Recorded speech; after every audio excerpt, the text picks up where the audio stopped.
Hello, welcome. Today we're going to discuss Chapter 13 material. If you've looked at Chapter 13 from the textbook at all, it is a whole lot of stuff. There's bits and pieces that are going to be building blocks as we move forward. Ultimately, what we're building up to is thermodynamics, heat engines. You shovel the coal into the burner in a steam locomotive, an old-fashioned train. You shovel the coal into the burner, the coal burns, it boils water. That's the steam of the steam engine. The boiled water produces a gas that is under high temperature and high pressure. So it pushes the pistons. As the pistons go, it comes back in and it condenses back into liquid water and it goes into the boiler again and you're boiling it again. And so the world of thermodynamics is harnessing the energy in the flow of heat in order to do something that we call work. And so we're building up to that. And so the piece that we're missing is temperature, heat, some indication of what goes on with pressure and volume and temperature, how those things are related. So we're going to be discussing a lot tonight. It will feel pretty fast. Try to take it in. Some things will sound familiar, some things will sound different, but you will have time between today and Thursday to tackle the Chapter 13 homework problems, and then we'll have a quiz on Chapter 13 material on Thursday. So today we have a quiz on Chapter 12 material. First, we're going to talk about Chapter 13. Then I'll stop talking for a moment and say, hey, do you have any questions from Chapter 12 homework? And if you do, we'll go over those questions. And then you'll have a time to take the Chapter 12 quiz while I'm here with you on Zoom. And you can ask me any questions that you might have. And then you can try it again. If you get less than 100%, you can try it again. The second time is open book and open note. And when you go the second time, you will, you'll hopefully figure things out. If you didn't figure them out the first time, I find that people tend to do pretty well the second time around when it's open book, open note. I am, you know, it's honor system. I'm asking you to, you know, not use those extra resources the first time you take a quiz or an exam, because that way I'm really able to assess your learning. That's, you know, there's honor code. If I suspect people are not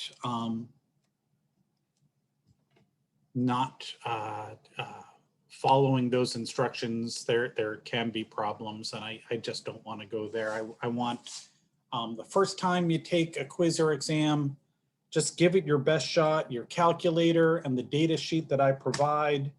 And if you don't get 100%, it's not the end of the world, because you can take it a second time, open book, open note. Quizzes don't count for such a huge part of your grade anyways. So let's just follow the honor code and have our best effort. I don't want to get into lockdown browsers and all the crazy stuff there.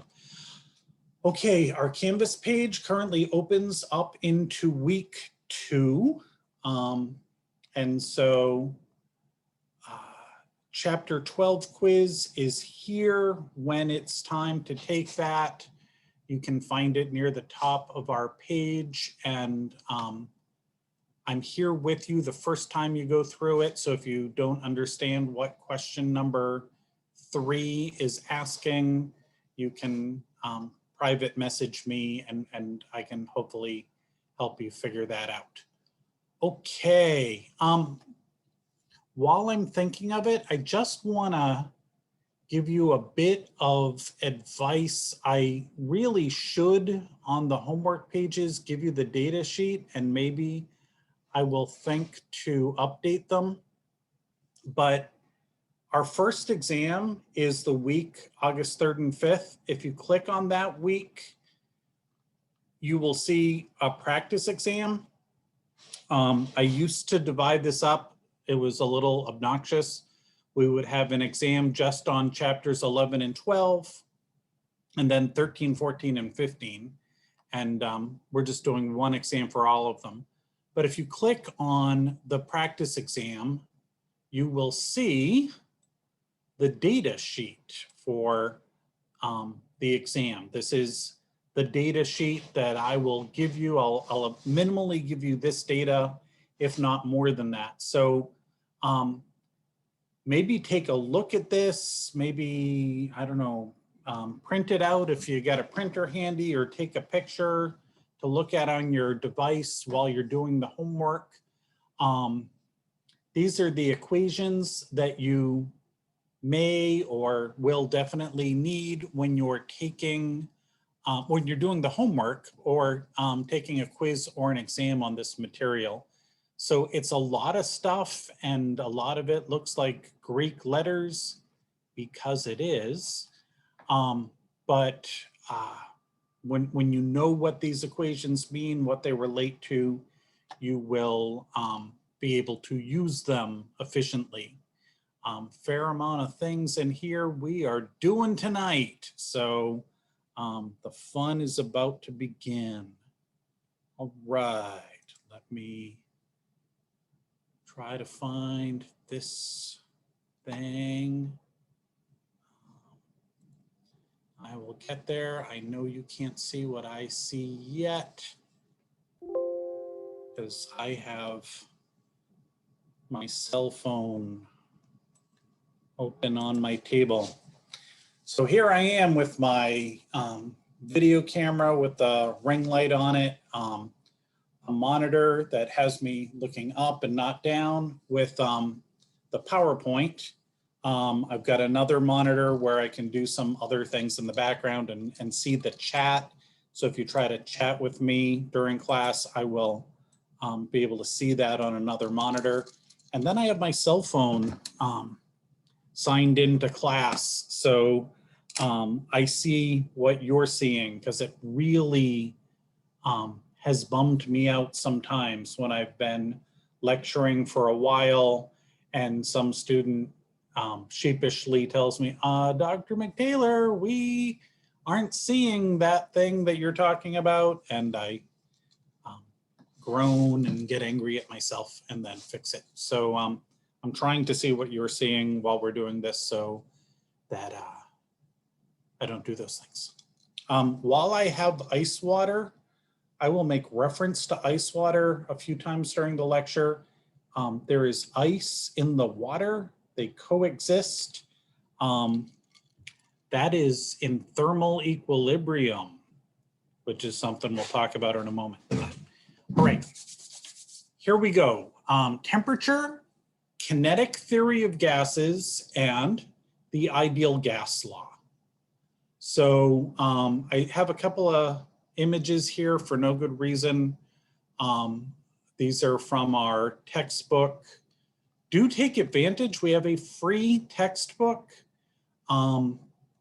It is a sad thing that if I made a required $300 textbook in the bookstore, I think more students would actually look at it than do a free textbook. And I just can't bring myself to do that, because this free online textbook is good. It's quality professional authors worked together and reviewed it and came up with a book that is high quality, and they just made the commitment to making it free because college students spend a whole lot of money on textbooks, and that's not really necessary.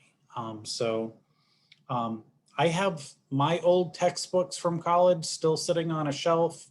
I do like to grab them sometimes and look at them, but you know, I'm an old man, and you're, you know, modern, current human beings, and presumably don't have a major issue accessing things on a screen. I get books out of the library still. I like to hold a book, bound together pieces of paper to read it, but I can read on my Kindle, but I don't like it as much. I like holding a book. I'm a weird guy. Okay. Enough about me. Let's talk about temperature. So temperature is a measure of how hot something is or how cold something is. So what isn't temperature? Temperature isn't energy, but energy is related in there somehow, but that's not what temperature is. Temperature is not energy, and this might knock your socks off. Temperature is not heat. Heat is a thing, and it's a thing we'll talk about, but that isn't what temperature is. So brace yourselves. So what is temperature? Temperature is measuring the motion. Atoms and molecules. Oh man, I have a molecular model set upstairs. I was just looking at it and I didn't grab it. But a helium atom, helium is a noble gas. It's just a monatomic particle made up of protons and electrons. Any neutrons? Maybe 2 neutrons. Anyways, helium is monatomic, but then other things like nitrogen comes in sets of 2. There's 2 nitrogen atoms that are together. So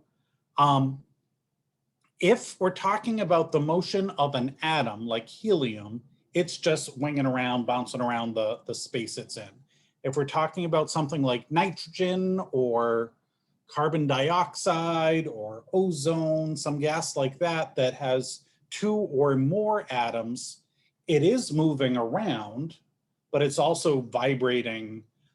There's a certain amount of energy with the bonds that are holding the atoms together that is winging around. So that's the vibration piece, and the translation piece is it moving around in the space it's in. So temperature is a measure of the motion, vibration, or translation of the atoms or molecules that make up an object. I guess object we're saying is a gas. And the greater the motion, we say that's a higher temperature. And the smaller the motion, we say that's a lower temperature. That's what temperature is. Temperature is measured in 3 common temperature scales. Here in the United States of America, we use the Fahrenheit scale, named after a German guy.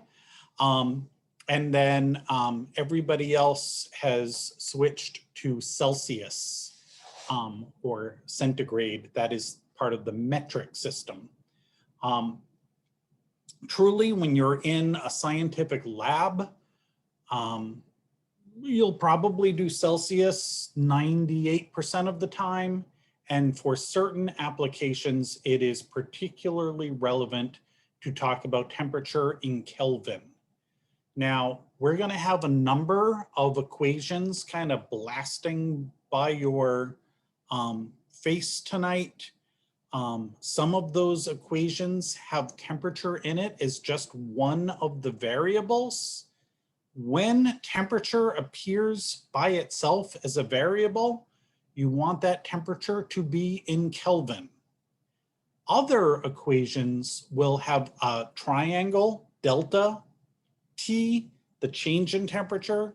And if it's delta T, it doesn't really matter whether you do Celsius or Kelvin, because the change in temperature is the same, because the degree size in Kelvin is the same degree size as in Celsius. Fahrenheit is just weird, but such as it is. All right, so first of all, to talk about heat, what is heat? Heat is energy. Heat is a specific kind of energy that is transferred between objects. Why? Why does it get transferred between two different objects?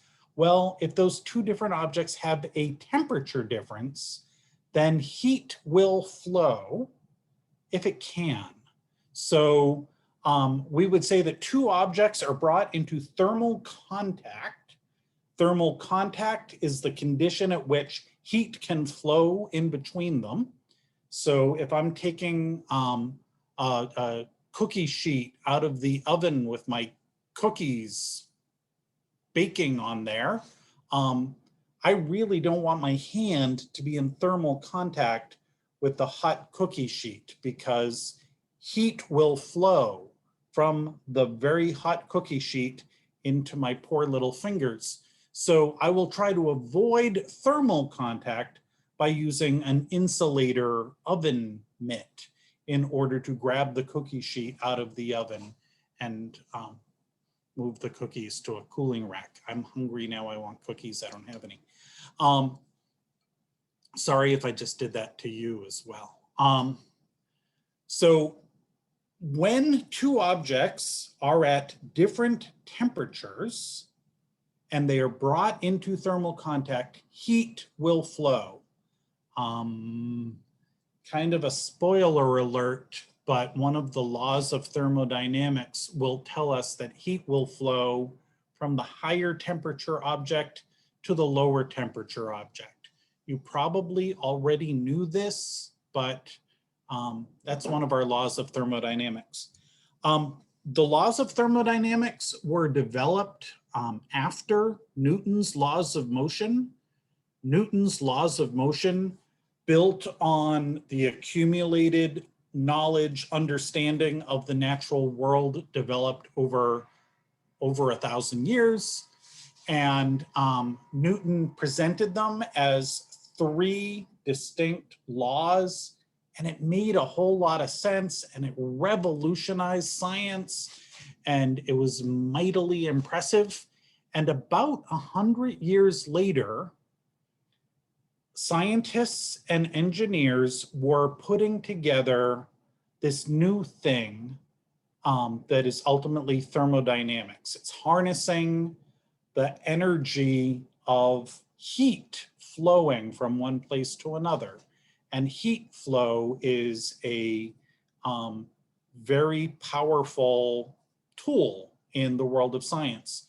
And so when they were developing the laws of thermodynamics, they figured they would model them after Newton's laws.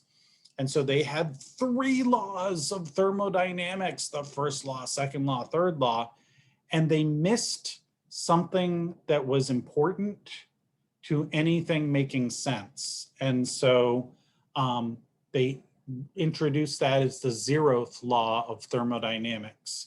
Instead of renumbering them or saying, oops, it's the 0th law of thermodynamics. So let's talk about that. The 0th law of thermodynamics, remember we have two objects. If they are brought into thermal contact, heat will flow between them if they are at two different temperatures. But here's a case where object A is brought into thermal equilibrium with object B. And then object C is also brought into thermal equilibrium with object B. The resulting logic puzzle is going to say that objects A and C will be in thermal equilibrium if they are brought into thermal contact. Ultimately, I guess object B is a thermometer. And I stick my thermometer in the ice water on one side of the room and it says it's at 0 degrees Celsius. And then I take my thermometer over and I stick it in the ice Coke, I don't know, so some other thing that has ice in there, and it also reads at 0 degrees Celsius. And so without pouring the things together into one container to see what happens, I can know that if both of them measure 0 degrees Celsius, then if I did bring them into thermal contact, no heat would flow between them. They're at the same temperature. So it's kind of a weird logic puzzle, but it underlies the stuff that comes next. So here's a picture of it. Zeroth law of thermodynamics. All right, the other laws come later, maybe chapter 15. So you can just have the zeroth law for now. The Celsius scale is based on this ubiquitous substance that we have on Earth that, so far as we know, is required for sustaining life, and that is water. And it turns out that water has a certain temperature at which it turns from a liquid into a solid. And solid ice, solid water, ice, is at 0 degrees Celsius. And another spoiler alert, this is coming up, but I still have tiniest little pieces of ice in my water right now. So long as any ice remains in my ice water, the whole thing is at 0 degrees Celsius, if I've given it enough time to reach thermal equilibrium. Obviously, I could pop an ice cube into a swimming pool, and the swimming pool isn't at 0 degrees Celsius. But I had, several cubes of ice in here in my ice water when I started, and so long as those ice cubes stayed in there, the whole thing was at 0 degrees Celsius. So water freezes at 0 degrees Celsius, and then the other end of the spectrum is that when you boil water, it boils at 100 degrees Celsius. It turns from a liquid into a gas at the other end. So the Celsius scale is based on this ubiquitous substance on Earth. And then that's great for understanding water. Maybe I'm just old-fashioned and stubborn, but I don't think it does the greatest job telling you what temperature it is outside. Cousins in Canada have no problem, oh, it's gonna be 22. No, it's gonna be 24. And that means something. That's a different temperature to them. And it all sounds the same to me. Whereas in the Fahrenheit scale, if it's gonna be in the 50s, I'm putting on my sweatshirt. And if it's gonna be in the 70s or 80s, I know that I don't need a sweatshirt. So, they're bigger numbers. There's a bigger difference. It's something that I like better. But the Fahrenheit scale is all based on weirdness. The weirdness of the Fahrenheit scale, I don't know if you've ever used a cold pack, typically like in a first aid kit for, if you sprain your ankle playing a sport or something, and you want to put something cold on it.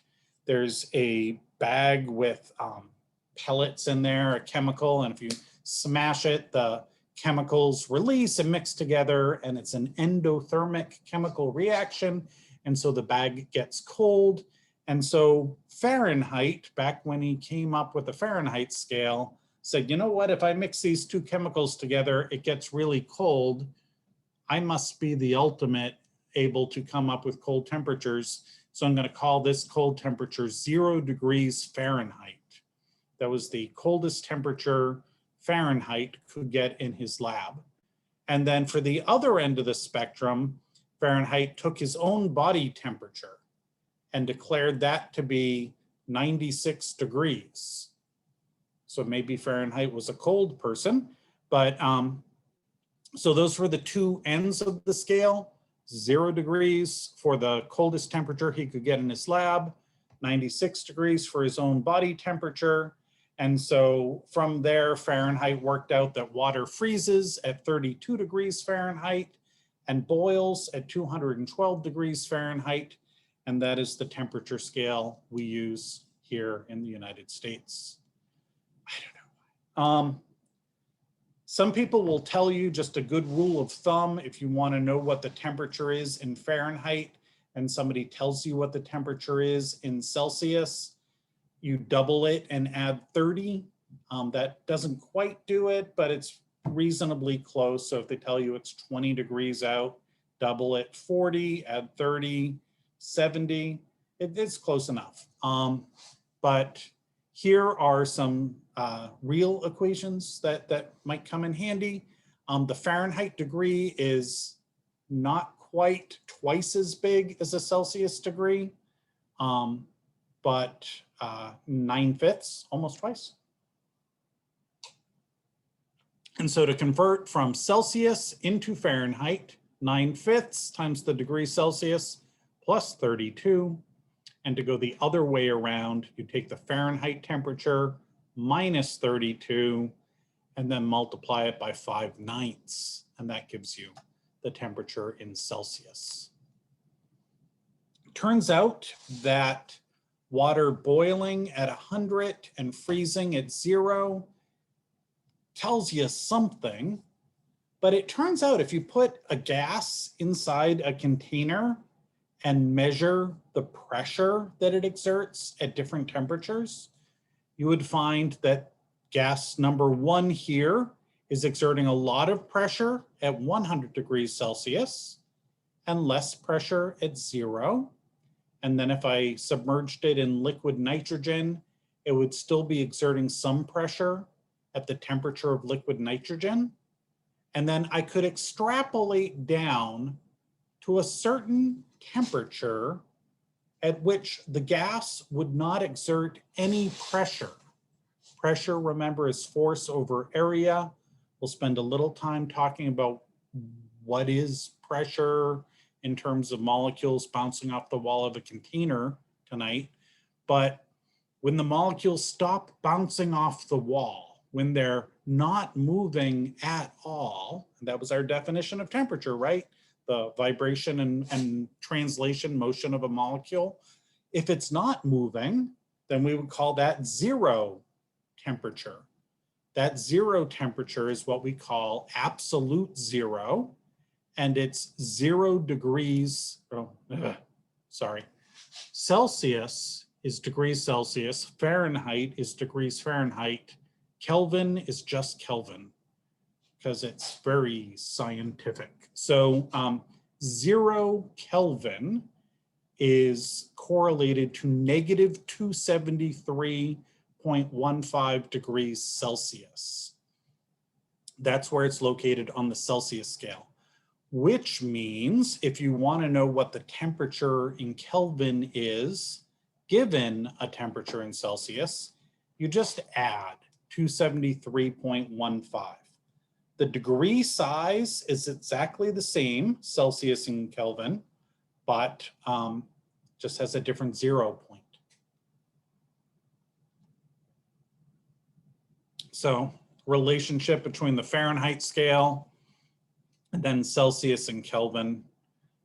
Degree size is the same, 0 to 100 for water to freeze and boil.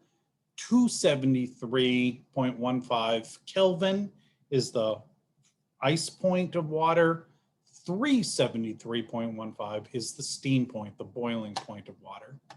Absolute 0 on the Kelvin scale is 0, negative 273.15 Celsius. Okay. And so I guess absolute 0 is negative 460 Fahrenheit. So now you know that. Liquid nitrogen, negative 196 Celsius. It's very cold. Dry ice. Okay. Most materials, when you heat them up, they will expand.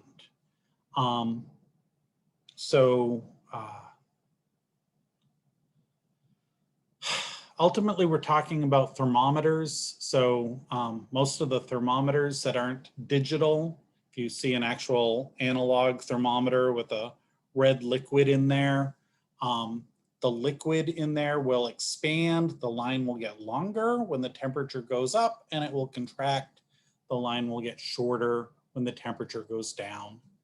Sometimes on wicked hot days, you can see that power lines will sag a little bit more when it's really, really hot out, and they'll be a little tighter when it's very cold out. This is called linear thermal expansion. Things literally get a little bit longer when they warm up. This is related by way of a coefficient of linear thermal expansion, is the symbol here alpha. It's a number that people figured out experimentally with copper, with aluminum, with different pure substance materials. They figured out what the coefficient of linear thermal expansion is for these different things.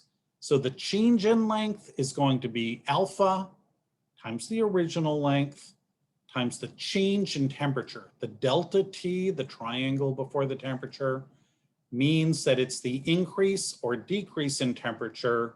So it doesn't matter in this case whether you're talking about temperature in Celsius or Kelvin, because the degree size is the same.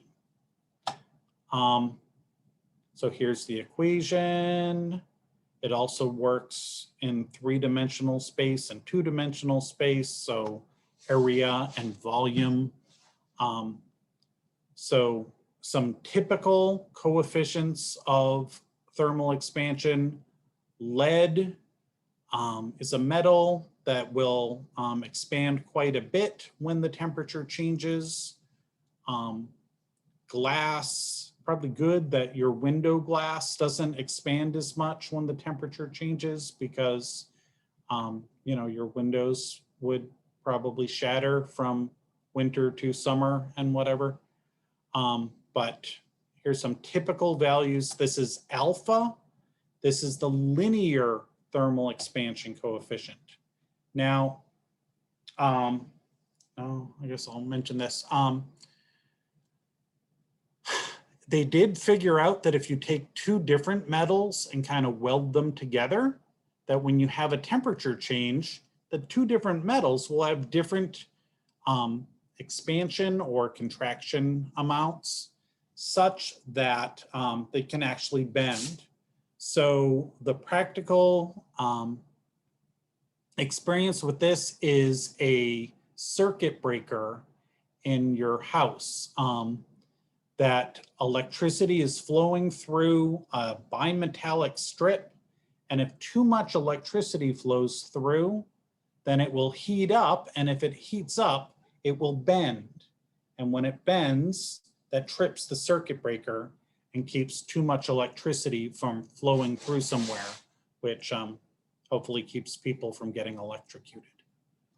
I mentioned thermometers. This works in 3 dimensions. So volume is length times height times width. So this is just the same structure of the equation, but instead of change in length, it's change in volume. And the change in volume then would be beta instead of alpha, which beta is just 3 times alpha. It's just in 3-dimensional space. So when you heat something up or cool something down, it will change in length or in volume. And therefore also in area, and you can do some cute things with a thing that just barely fits through a hole or doesn't fit through a hole, and then you heat it up and it goes easier. All right, and here's some. Typically, when you're talking about volume, you're talking about some sort of liquid, and so the liquid will actually have a larger volume at a higher temperature. The liquid that is the exception to the rule is water, the most ubiquitous substance on Earth. So here's the deal with water. It becomes the most dense it's going to be, liquid water, at 4 degrees Celsius, just above where it freezes. And then as you drop those final 4 degrees, it starts forming itself into a lattice structure that would be ice. So as it travels down in temperature from 4 degrees Celsius down to 0, it's starting to make its way into solid ice. Ice is less dense than water. It expands and forms this crystal lattice structure. And so if you've ever had a case where you lose heat in your house and the temperatures are plummeting, the big worry that you have is that the water that is in your pipes, as they freeze, is going to expand and actually rupture the pipes. And when it warms up again and the water starts flowing, you hear psh somewhere in your house because there's a big burst of water coming through the pipe, usually somewhere against the wall where things get the coldest, the fastest. All right, so in Physics 1, we talked about how gravitational potential energy turns into kinetic energy. I take a ball and I lift it up, I'm giving it a certain amount of gravitational potential energy, and then I let it go. And as it falls down, gravitational potential energy turns into the energy of motion, which is kinetic energy as it falls down. James Joule wondered if that potential energy could turn into another form of energy, and discovered this mechanical work turns into heat. So set up this design where masses would fall down around a pulley system, and it was rigged up to something that would stir water. Now, you might not believe me, but if you take a cup of water and you stir the water enough, you're actually putting energy into those water molecules and causing them to change temperature. You can measure room temperature water, what the temperature is, and then stir it for a long time, and then measure the temperature again, and you will see that it has a higher temperature. And so this idea where mgh, the masses that were hung here, acceleration due to gravity pulling them down through a certain height, was rigged up to actually stir water, carefully insulated to actually see what is happening with the temperature. Turns out that heat, 1 kilocalorie, is defined as the amount of heat needed to raise the temperature of 1 kilogram of water from 14.5 degrees Celsius to 15.5 degrees Celsius. And so this is the mechanical equivalent of heat. 1 calorie of energy is it is 4.186 joules.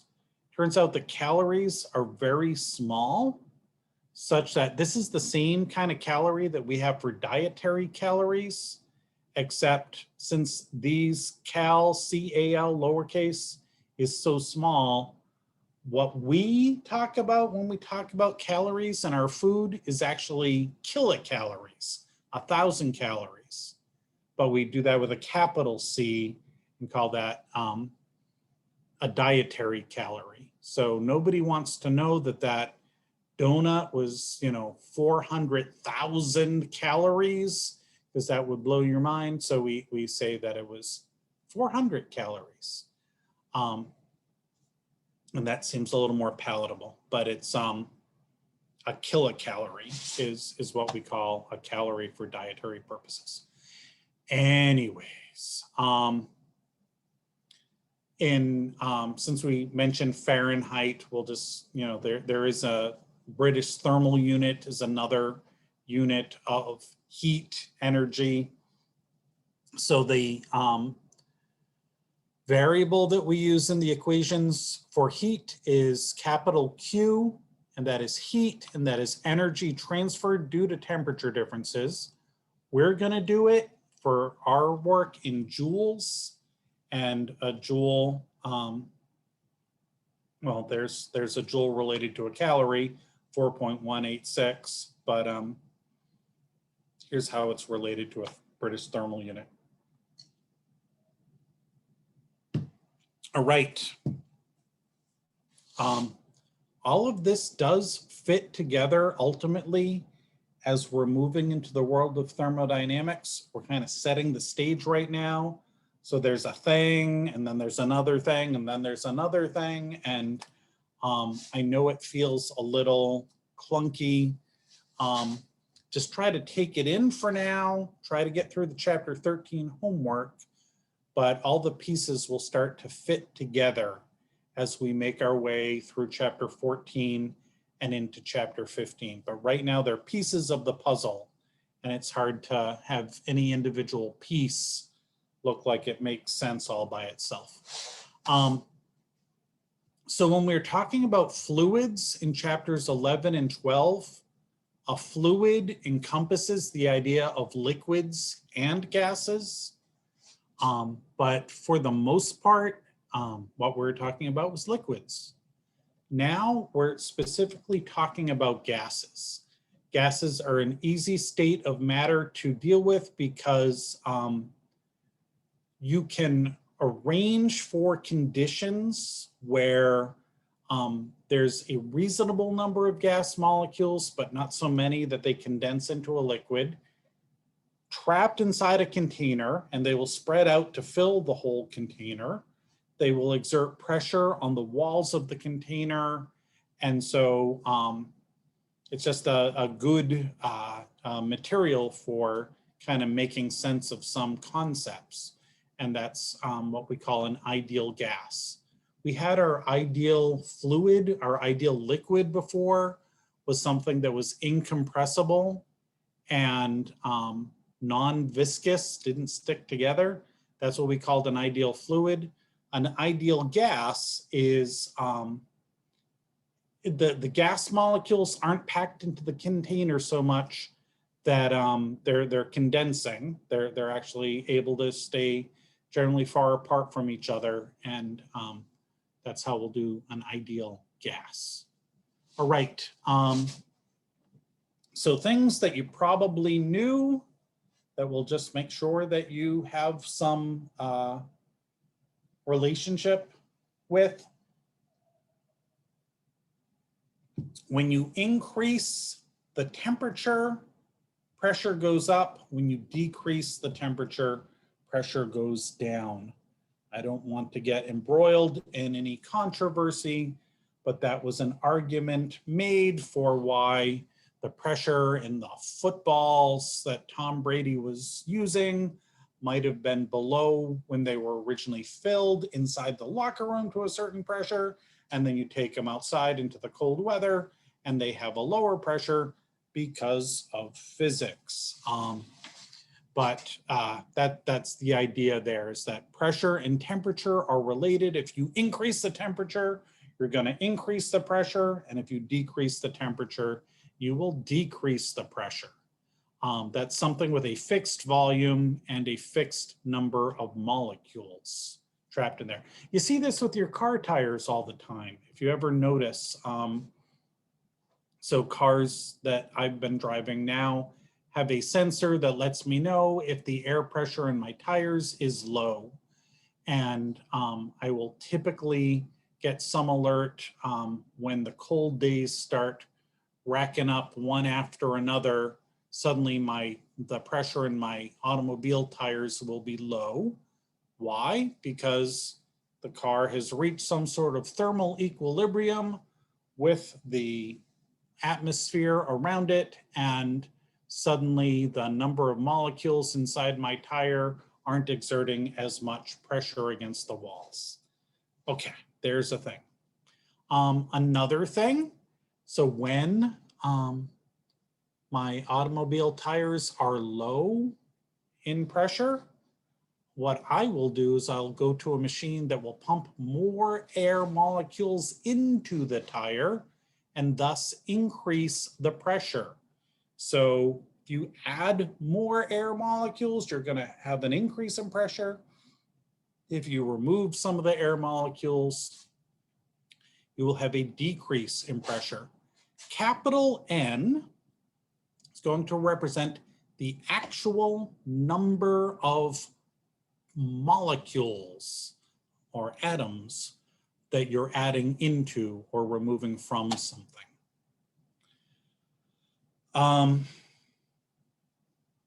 And yeah, if you squish something, you're going to increase the pressure. And if you expand it, squish it not, the pressure will go down. I don't know, I always think of a juice box at this point. So if you have a juice box with a straw in there and you squeeze the sides of it, the juice comes out. Why? Because you've applied pressure, you've decreased the volume, therefore you've increased the pressure and it comes out. Pressure and volume are inversely proportional. When the volume goes down, the pressure goes up and vice versa. So there's probably a happier time in your life when you said PV equals nRT.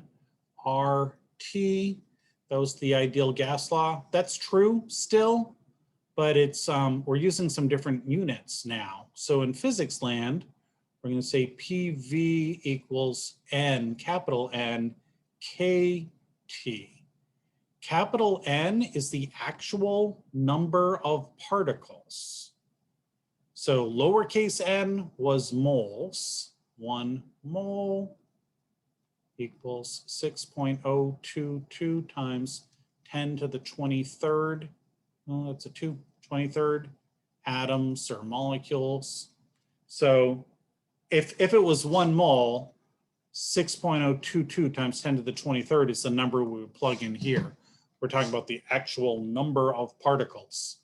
Boltzmann's constant is this small number, 1.38 times 10 to the negative 23rd. It's actually K equals R over Avogadro's number. R, the gas constant in physics land, is 8.31 joules per mole Kelvin. And then Avogadro's number is 6.02 times 10 to the 23rd atoms per mole. And so things will cancel out and you'll get joules per Kelvin as the unit here for Boltzmann's constant. But it's essentially the same PV equals nRT that you remember from some simpler time in life.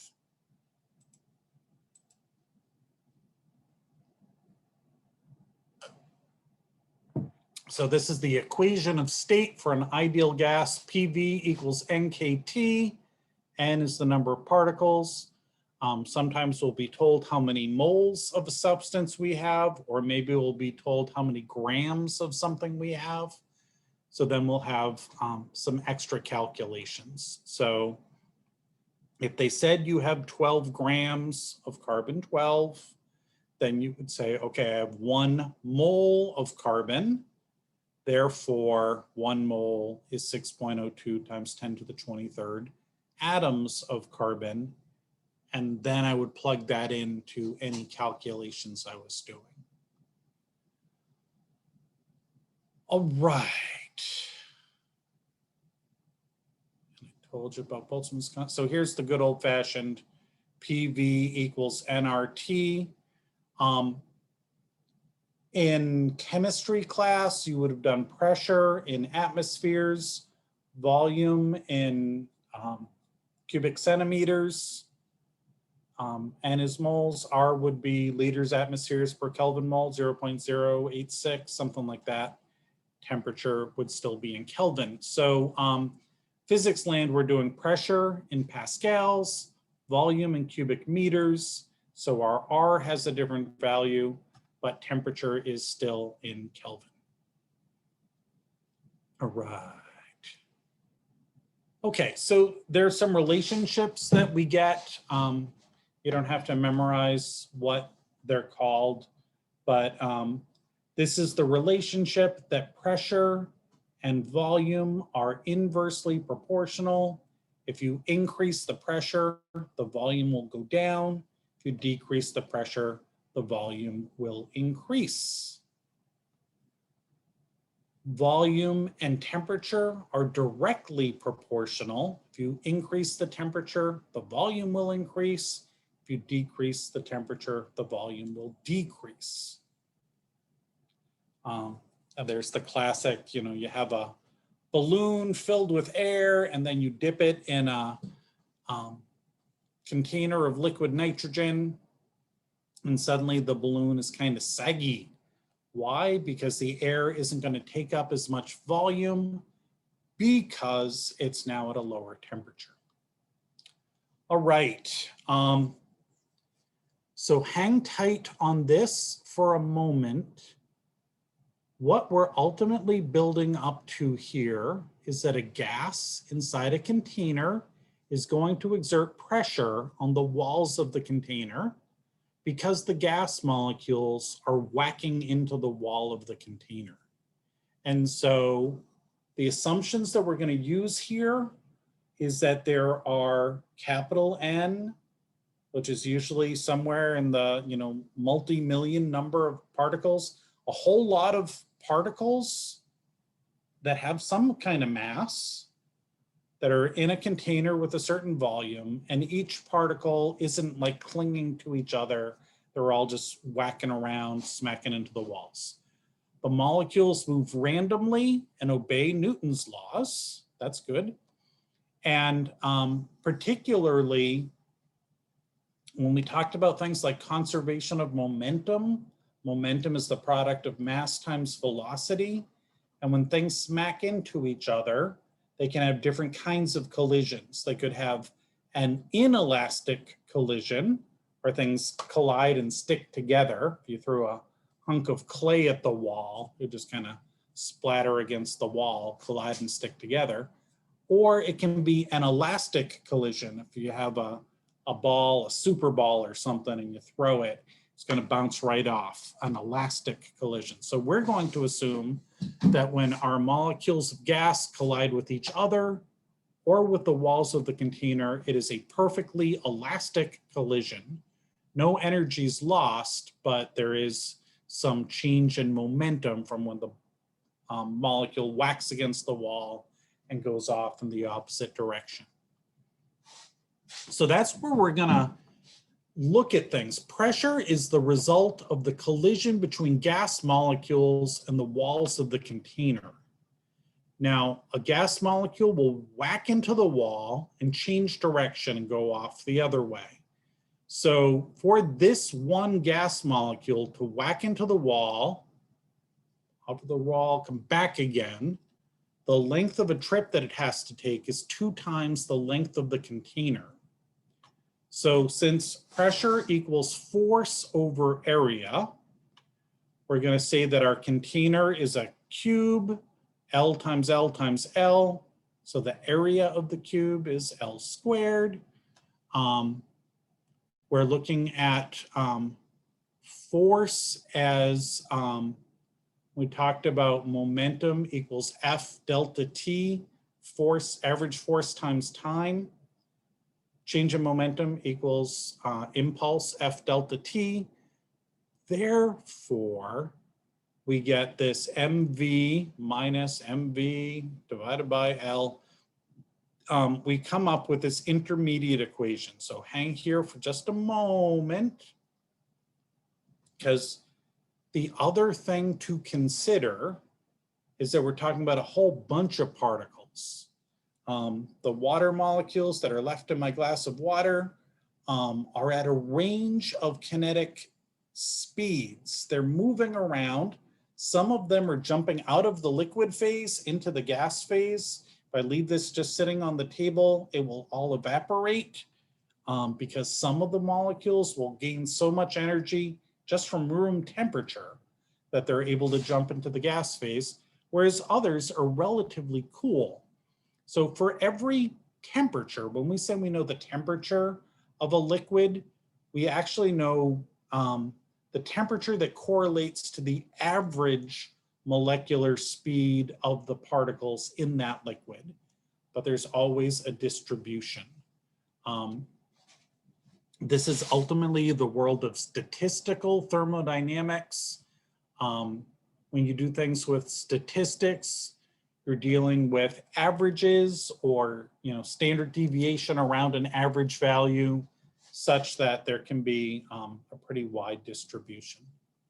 So we replace speed with average value. So that's kind of the assumption we're making. We're not going to know the exact individual value of any molecule, but we know the average velocity of all of them. Then pressure is mv squared, average, divided by the volume of the container, such that pressure in all three dimensions is 1/3 n over v times mv squared. So the average, the kinetic energy, average kinetic energy of an ideal gas is related to the temperature, and that's the only thing that matters. If the temperature goes up, the average kinetic energy goes up. If the temperature goes down, the average kinetic energy goes down. The average kinetic energy is 3/2 K, that's the Boltzmann's constant that we're talking about, times the temperature.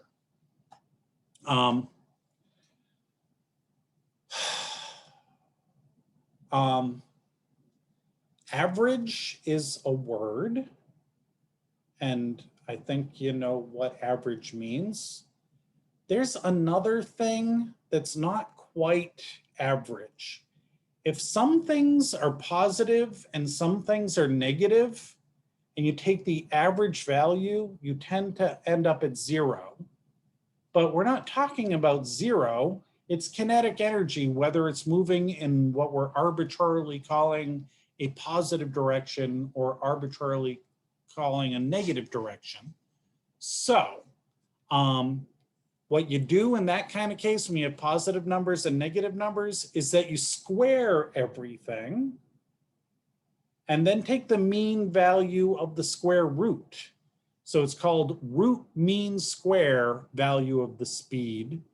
And it's a little bit different than average, but it works for what we're talking about. So if you want to know the root mean squared speed of a gas molecule at a given temperature, it's the square root of 3 kT, temperature in Kelvin, divided by the mass in kilograms of that atom or molecule.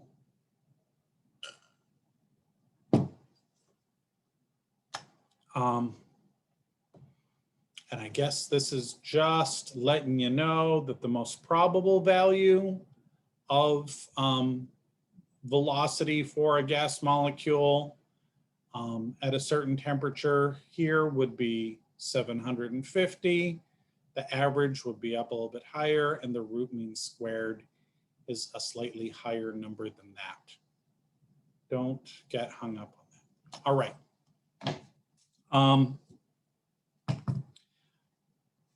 From physics 1, you lift up a ball, you've given it potential energy, gravitational potential energy, you let it fall, it turns into kinetic energy. The potential energy of a gas trapped inside a vessel is different for whatever temperature it's at. And so we call that internal energy of a monatomic ideal gas. And that's just using what we've been talking about so far. The internal energy of a monatomic ideal gas is 3/2 N, the actual number of particles, K, Boltzmann's constant, times the temperature in Kelvin.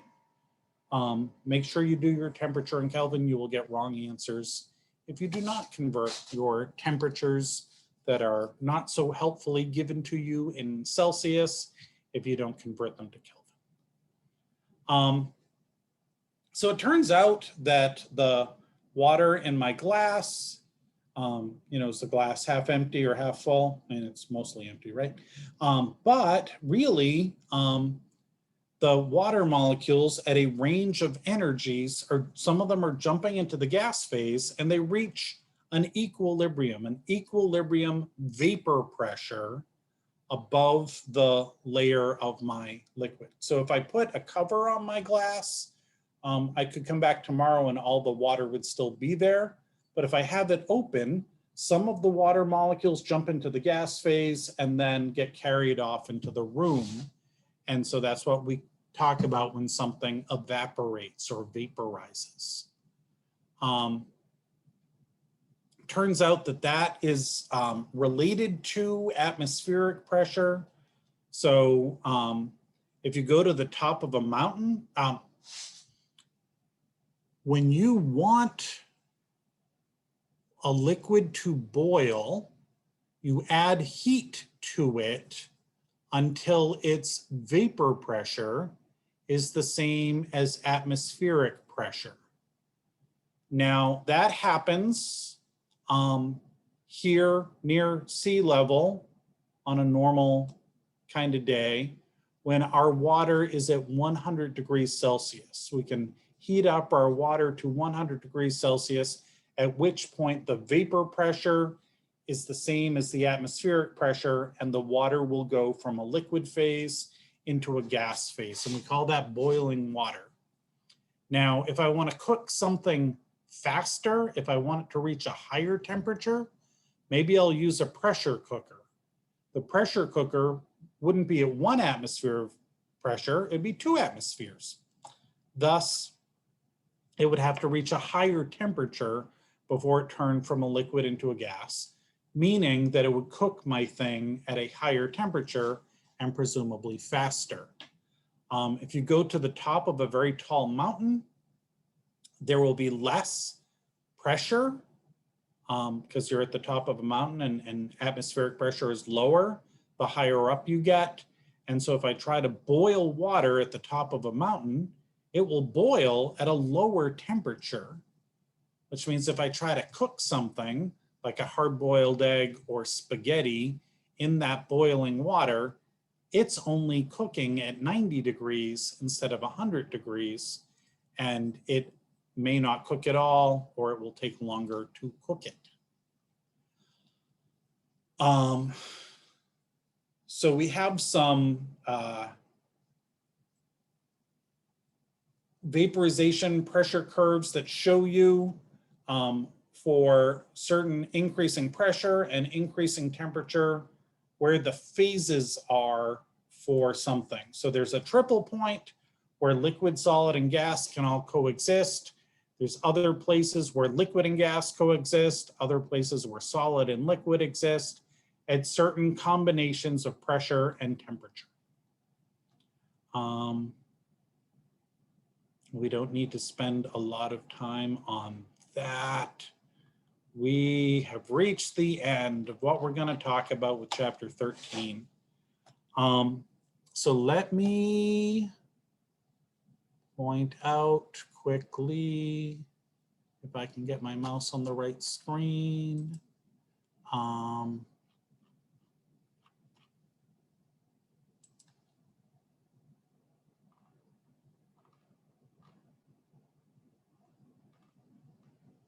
getting close to what I want to show.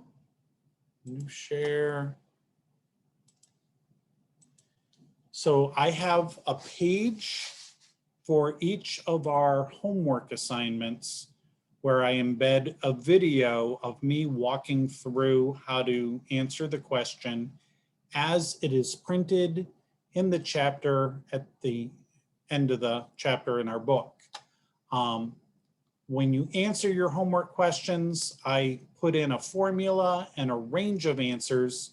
So you will see something like, in order to conserve energy, room temperatures are kept, whatever, at a different temperature, and I'll ask you to convert that into Celsius.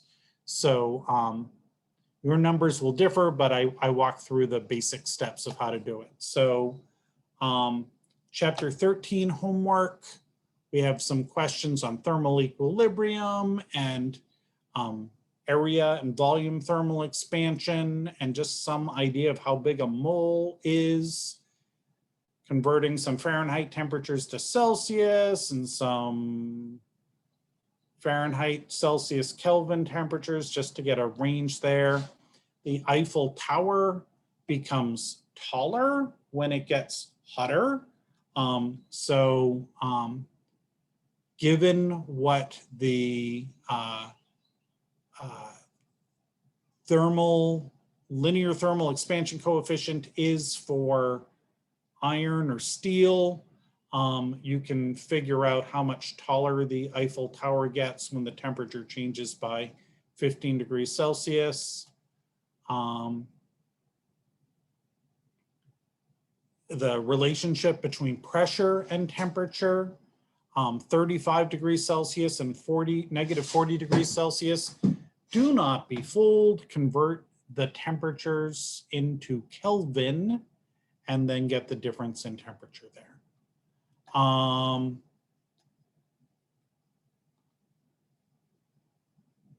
Yep. And then the atmospheric pressure one, the vapor pressure, I go through the equations you need.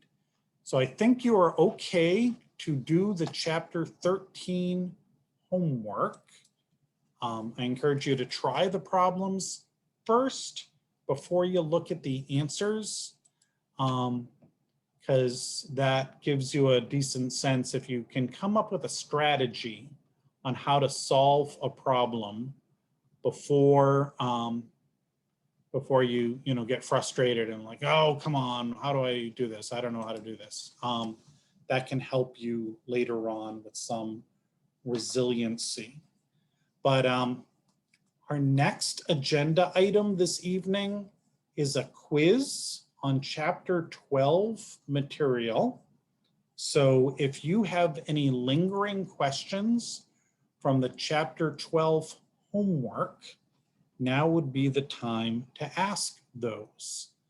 One thing to talk about with the rubber boot question, I kind of went through the process quickly in the lecture last time, but what happens as the water goes to a different level is we're either using Bernoulli's equation, which is the P1 plus rho G V1 squared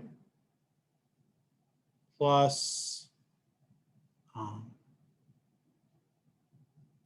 velocity, and I should take a peek at the equation before I mislead you. I don't have my equation sheet out here on the kitchen table, which I used to do. Hold on, I just want to give you the right Bernoulli's equation, because it's wrong to give you the wrong one.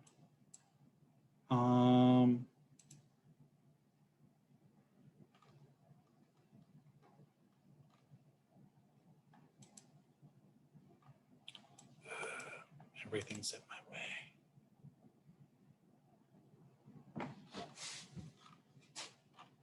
Oh.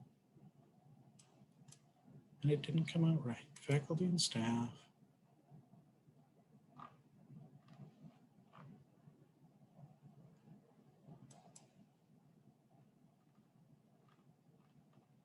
Canvas.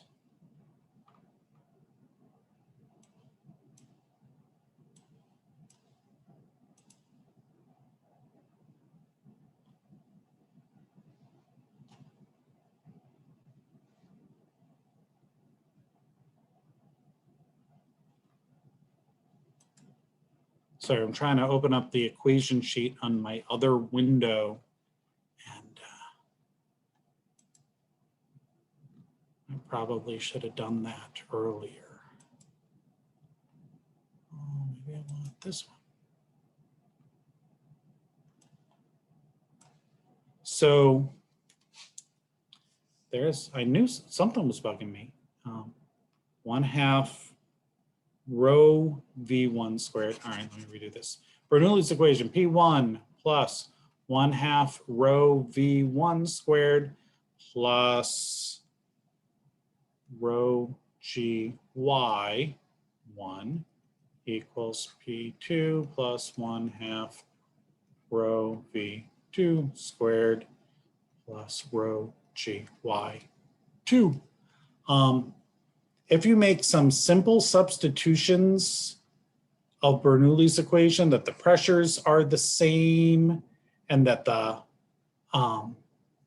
velocity difference from the top the velocity at the top is going to be very small compared to the velocity at the bottom, and that the densities cancel out, then you would get GY1 equals 1/2 V2 squared plus GY2. And so you would get V equals the square root of 2GY for the velocity coming out the leak at the bottom. The other way to do that is it's exactly the same velocity as if mgh, as if you dropped a rock from the top and it fell down, what its velocity would be. mgh equals 1/2 mv squared. Mass cancels, so gh equals 1/2 v squared. So v equals the square root of 2gh. Exactly the same answer for how you would figure out what the actual velocity is for the water coming out of the leak in the bottom of a boot leak thing. Clear all drawings. Close that. I have a quiz for you based on the chapter 12 homework. If you have any questions, I am happy to try to answer them. If you do not have questions, you can get underway on the quiz. I'm not seeing other questions appearing in chat message.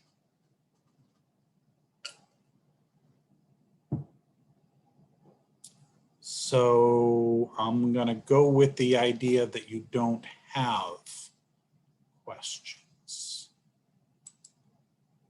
The quiz is located near the top on our Canvas page. If you click on it, I would do preview, that's what I do. I have the data sheet here for you. I'm gonna keep the data sheet showing here while you take the quiz, just so that you don't have to go back and forth from one thing to another. The quiz questions have different numbers for each person. I have the quiz set to end at some point.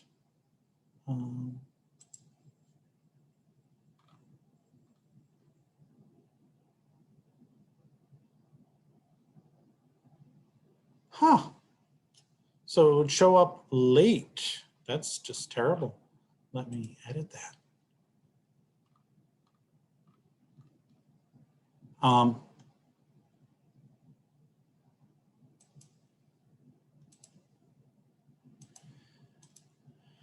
On anything on our course, I set a due date just so that you'll see it show up on Canvas, that it's something you have to do. If you do it late, it shows up in the grade book in red. There's no score penalty. So if I ever mess up on when something's due, it probably has no impact. Things are due, everything's due before the end of the course, right? So I have the due date set up just so that you, you know, see on your Canvas page that this thing is coming up, I better do it. So, but it doesn't close, it just has a due date. And you have a maximum of 2 attempts here on this quiz. Take the quiz, do well. And then if you don't do as well as you wished you would have done, you can go ahead and take it a second time. The second time is open book, open note. The first time is not. It's just the data sheet and your calculator. And that's what I have for you. Okay, I am going to stop recording and I will post this